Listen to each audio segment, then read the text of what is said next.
So in this video, we are going to discuss the concept of dynamic array. Now, array is by nature a fixed size contiguous space. So when we depend on arrays for implementing data structures, such as a stack or queue, as we discussed before, we need to fix the size of the array that we are going to use as the store of the data. Now let's take a concrete example. So previously we looked at a stack, and a stack has different operations such as push and pop. And we are going to maintain a fixed size array that we name data here. And the size of the data is given by a particular capacity.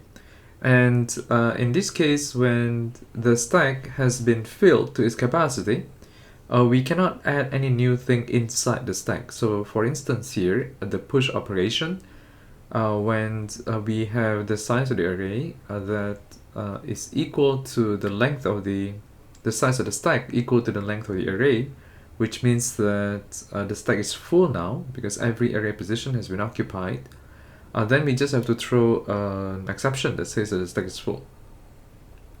Now, this is a kind of disadvantage because means that some of the operations may not go in correctly because some of the data points just cannot be stored. And we would like a greater flexibility even when we are using this kind of data structures, right? Because we would like the data to keep coming in, and we can always store as much as we can. Now, there is a way to have greater level of flexibility. And instead of relying on fixed arrays, we're going to rely on a concept that is called a dynamic array. Now, the basic principle is simple. What it means is that, okay, so since an array is a contiguous space, right? And we have filled it to capacity, and we want to keep adding stuff, then we just have to move to a bigger array. And here in the three figures A, B, and C, we are describing this process. So in the state A, we have this capital A, which is an array that we are using to store data. And in this case, A is of size 4 and it's already full because every element is every position has been occupied by an element. And then we intend to move to a bigger array B. And in this case, B is size 8, so clearly bigger than A. Now that involves moving the items from the capital A to capital B, because we just can't stitch arrays together because they're contiguous spaced in the memory. So we just have to create another space like B, and then we're going to move the elements from A to B one by one. Now this then allows us to just map the reference A to the new array, and in that case you can throw away the previous array that is smaller. Now this operation, as described by those steps, are essentially what has been implemented by the method that is called resize here. So if we look at the operations of the resize, right, the first line is to define a new array called temp, and this temp has a given capacity. So this temp essentially is the B, right? And then we have this for loop that is going to go through the elements in the data, and the data here is basically A, right? So if we were to write this, then data is A and temp is B, right? And we're gonna move items one by one from A to B, and in this case from data to temp. And once the shifting is completed, then we can point data now to the new array temp, so that the data now is going to basically point to the big array, right? And then the smaller one that is no longer useful, we can pretty much throw it out. Now what it means is that when we revisit the operation like push, when we're pushing a new element in, then even when the array is full, we don't have to reject the new element. We simply just resize it first, and in this particular example we're going to resize it to 2 times of the original length, and that basically gives us more space, right? Because all these are now empty spaces, so then we can always add a new element in. Now in this case, as long as you still have memory, we can just keep resizing so that we eventually can add more and more items. Now this may appear expensive, and in some respects it does have the additional costs, and in particular, you have to define new arrays of bigger sizes, and then each time you would have to shift elements, right, from one array to another one, and that is also requiring some kind of a shifting cost. Now we're going to look at an example in terms of how this happens, and to start counting what are some of the numbers that we need to deal with as we look at these operations. Okay, so I would use an Excel sheet to do this, just to motivate an example. Okay, so let's keep it simple and start with an array of size 1. Now, which means that our original capacity is only 1. So we have one item coming in, and for this one item, it will occupy the empty space that was in the original capacity of the array.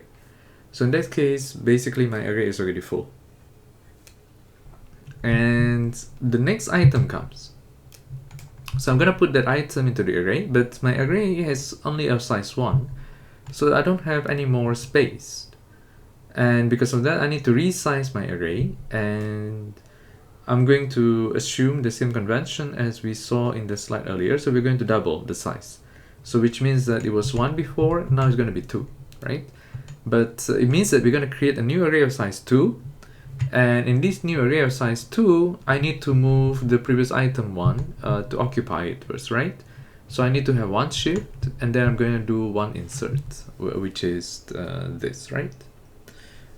Okay, now right now I have an array size 2, and it's already full because I have 2 items here. So now I'm going to go to the next element. Let's say the next element comes, it will add one more, right? Now by now I have the 3rd item, but my array is already full. It was previously size 2, so I need to resize again. So the next resized, I'm going to do 4, right? Because I'm doubling up. What means is that I have a new array of size 4, and I have to move from the older size 2 to the new size 4. So that is going to require 2 shifts, plus the insertion of the new one in the 3rd space, right?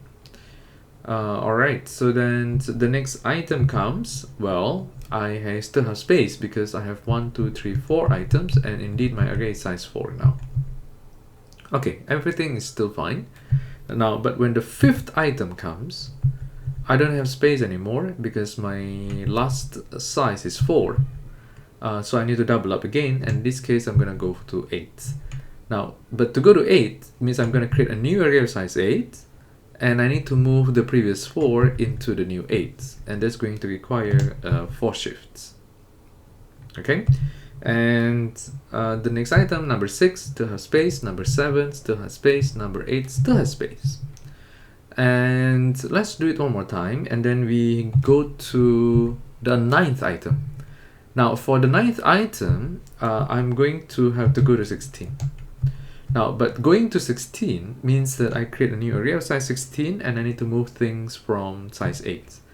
And what it means is that now I will have to do 8 shifts. But because I only have 9 items in a space of 16, so technically I can add another 7, right? So 1, 2, 3, 4, 5, 6, 7, right? Now let's stop here for a moment, and then we can try to quantify. All right. Now let's say I want to know how many total operations I need to do, right? So the insertions, well, these are basically just as many items as I have, right? 16. Now I have 16 elements in a 16 sized array, so I am already full. And if I look back at my total number of shifts, right? Well, I can just basically take a copy of that, and I realize that I have to do 15. Now, so that means that the total cost for me to basically look at adding 16 elements into this array that keeps dynamically resizing, my total cost is 31, right? Which is 16 plus 15, which is 31. Now, but this 31 is the total cost. And as I'm doing things over time, I can actually average out the total cost over the number of items, right? Because that's like in some cases what I'm doing here is that when I create a new bigger size array, I need to do some shifts. But every time I need to do some shifts, I don't have to do that all the time. And I only need to do it every time I double the size. And when I do that, I am still leaving some space for future additions that doesn't require me to resize. So in that sense, we can think of it as can we average down the cost? And let's say in this case, if the total cost here, right, which is a sum of the two, is basically 31, and I can kind of say that, well, I'm going to incur a cost of 31, but I'm incurring that over the number of additions, right, insertions. So in this case, then my cost is basically about 1.9, almost 2. And it turns out that this cost is more or less constant, right? I mean, of course, in certain occasions, I have to do a lot. So for example, at the point of doubling, I basically have to move everything that I have into the new array. But I only do that occasionally, so when I average it out, it kind of looks like it's almost constant. Okay, now we can do this analysis in a more formal way, and I'm going to do that in the next slide. Okay, so we call it the amortization of cost. So which means that we do take a look at the cost, like what is the total cost, but amortization means that we are going to divide the cost over the course in which we are doing the various operations. In this case, let's say in terms of the addition of the elements. And let's say if we started out with what we saw before, we double the size every time the array is full. And when we push, we basically add the element into the end of the array. So let's call that the cost of 1. And every resize is going to cost us the cost of the current size. Now, what is going to be the total size in terms of the number of elements? Okay, so in that case, we are going to assume that we insert n elements, right? And let's assume for the purpose of some simplification, right? We're going to assume that n is some power of 2. This is because we're doubling, so we're just going to keep things a bit simple. So n is some power of 2, and indeed, well, we can think of it like n is equals to 2 to the power of log 2n, right? So which means that in this case, this is the number of times that the array has doubled. Now, the push cost in total is n. Well, because every time we do it, it has a cost of 1. So then we're going to have 1 plus 1 plus 1 plus 1 plus 1, n times. And that is going to give us n, right? And if the total number of elements that we are inserting is n elements, right, then it means that there has been log 2 to the n resizings. Because log 2 to the n is the number of times that you can double up from 1 until you get to n, right? Now, the first resize has a cost of 1, right? So because we know that from even the previous example, and every time we resize, you're going to double that. So you're going to go from 1 to 2 to 4 to 8, and if the final number of elements is n, so that means that the final one that we are going to do is more or less n over 2, right? And so then this is going to be the total number of shifts that we need to count. And 1 plus 2 plus 4 plus 8, well, in a way, this is basically a form of what we call geometric progression, right? And you might have covered this Okay, you might have covered this in the CS 104, but just in case, right, you can actually look up even Wikipedia, and Wikipedia is going to tell us something about geometric progression. In this case, it's basically a sequence of numbers where each term after the first is found by multiplying the previous one by a fixed non-zero number. So in this case, let's say our first number is a, and then we're going to go from a to a times r squared. Each time we're going to multiply it by r. Now in the previous case, we are basically multiplying everything by 2, right?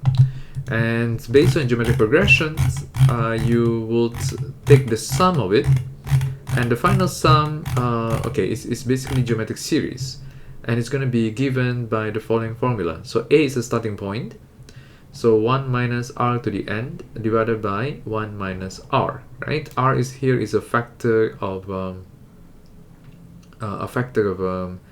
the increase, and the n here, well, the small n is the number of numbers, the number of elements in that series. So if we were to map all these things into our formula here, so what we have here is that, okay, the formula is going to be a r to the n 1 minus r, right? And a here is the starting point. Our starting point is 1, so that's 1. And then r here is 2, right? Because every time we go to the next element in the series, we double up. So it's going to be 1 minus 2. And this small little n here is the number of numbers in the series. And the number of numbers in the series here is going to be log 2 of n, right? Alright, and then we have here 1 minus 2 again. Well, 2 to the log 2 of n, that is basically n, right? So that means that what we have here is 1 minus n, and this is minus 1. So then that is basically equals to n minus 1. So which means that the cost of resizings in totality is going to be n minus 1. And then we still have the cost of the pushing is going to be n, so that's going to be 2n minus 1, right? And the amortized cost, it means that we're going to divide the total cost, including the shifting and insertion, over the total number of operations is going to be n. Well, that is going to be approximately 2, right? By the way, it kind of gels with the previous examples that we were seeing earlier. So this is n, this is n minus 1, right? So if n is 16, then n minus 1 is 15, and so the total is 31, which is 2n minus 1. And then if we were to divide that by 16, that's going to be 1.9, okay?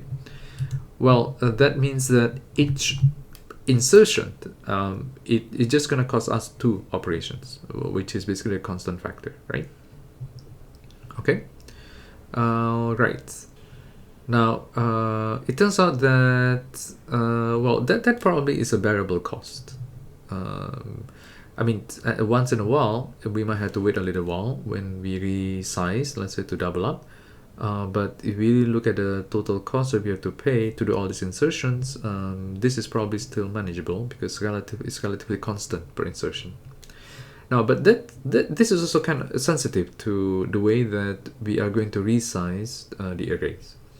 Now let's take a look at a similar example as before, right? But let's say what we are going to do is that we are going to not double up each time. We are going to be very conservative because we don't wish to waste space. So we are going to just increase the size of the array by 1, right? So which means that if we were to start over here, right? So the original size, let's say, is a 1, and we insert 1, and it's already full. So the second one comes, then I need to move to, let's say, just plus 1, just to make up the room for it. So then I'm going to move to array size 2, right? So that requires me to move the previous array to the new one, right? So in that case, I require a shift of 1. Now when the third item comes, well, I'm going to move to a new array size, but I just want to make enough space. So I'm gonna say I'm gonna go to size 3 because it's just enough to cover my 3 elements here. In that case, then I need to shift the previous one, which is 2, right? So now it follows that the next item comes, we are going to go to size 4, and then I need to shift everything that is in the previous array, so it's going to be size 3. Well, in that case, if we were to continue the series, right, well, until we get to size 16, okay, which means that the total number of shifts that we are going to do, well, it's a lot higher now. It's actually 120. So in that case, we even have to, well, 120 plus, well, 16, which is the number of insertions, then this is going to be the total number that we have to deal with. So even when we amortize the cost, it's already quite a lot higher. Previously it was 1.9, now it's 8.5. Now, why is it a lot higher? Now realize that the shifting is growing much faster now, right? It's growing much faster because when we are being conservative by not wanting to waste space, we end up shifting more number of times. Because in this case, we just keep having new elements being added in. And as we see here, as every time we push an array, it has a cost of 1. And if we only increase by 1 when full, which means every resize is going to cost the current size, right? So given an example, let's say we still insert n elements, then the push cost is still n. Well, n because still the same as before, right? So 1 plus 1 plus 1 until we get to n. And the resizing cost, well, is going much faster now. So 1 plus 2 plus 3 plus 4 all the way to n minus 1, right? So that's going to be n times n minus 1 divided by 2. Well, where do we get that? Well, that's basically what we call the arithmetic progression.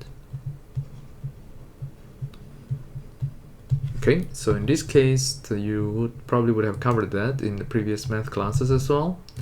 It's called arithmetic progression because it's like a series of numbers where as you go from one number to the next number, you are going up by a particular constant. So in this case, it's a 2 plus 3, 5, 5 plus 3, 8, 8 plus 3, 11, and so on, right? And if you want to get the total number here, you can use the following formula. N here is the number of elements in the series. A1 is going to be the first number, A2 is the last one, and then divided by 2, right?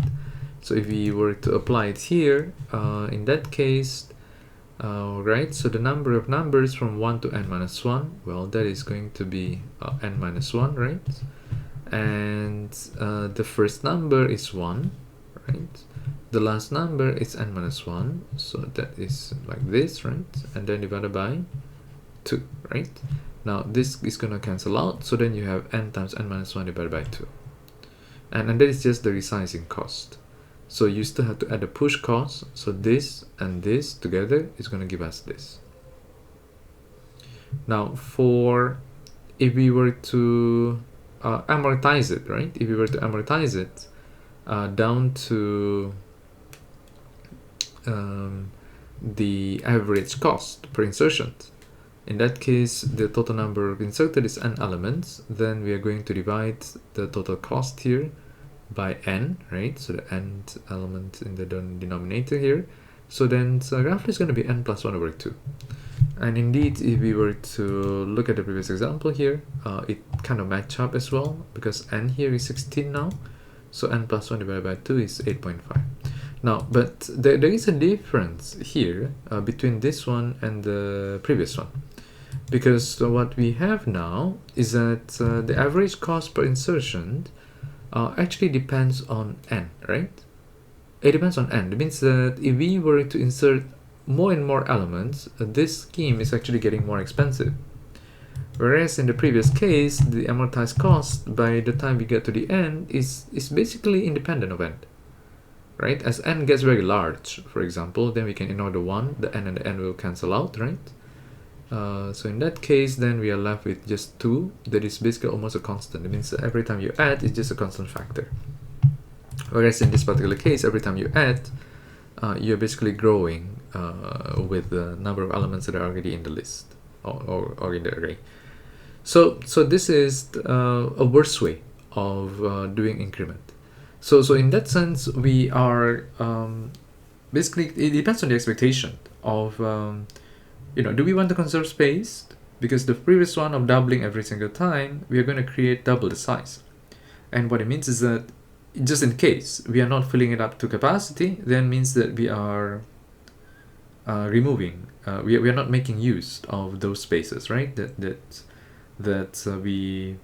We could have made use for some other things. It means in order to save space, we probably will come up with a more conservative way of doing this. But if it turns out that there are a lot more additions, then this is probably going to be a costly way of doing this computationally. So, okay, so let's say to summarize. So what is this notion of amortization? So the concept of amortization is that we are going to consider the cost of the operations, but over the long run.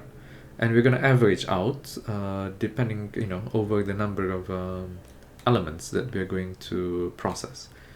And it turns out that if we were to do this with a fixed size array, and if we are being wise in terms of the way that we are resizing it, it turns out that we can still reduce the cost of adding elements into a constant.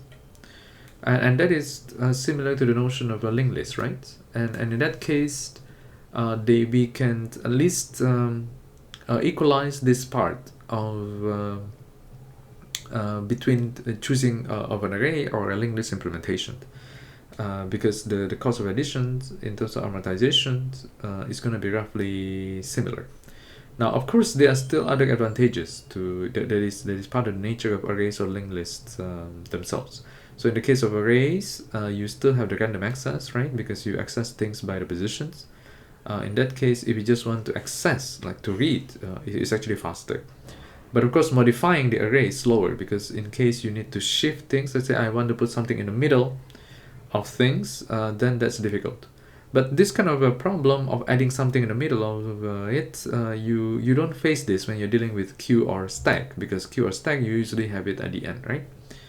Now, on the other hand, a linked list is much easier to modify, because, for example, if you just need to insert something really in between two things, right, that is just a matter of manipulating the pointers. But on the other hand, a linked list is difficult to access by position. So if you are thinking of, okay, can I go to the fifth element? Well, you more or less have to go from the front and then walk your way to the fifth element. So those are the key trade-offs, basically between the arrays and linked lists. Okay.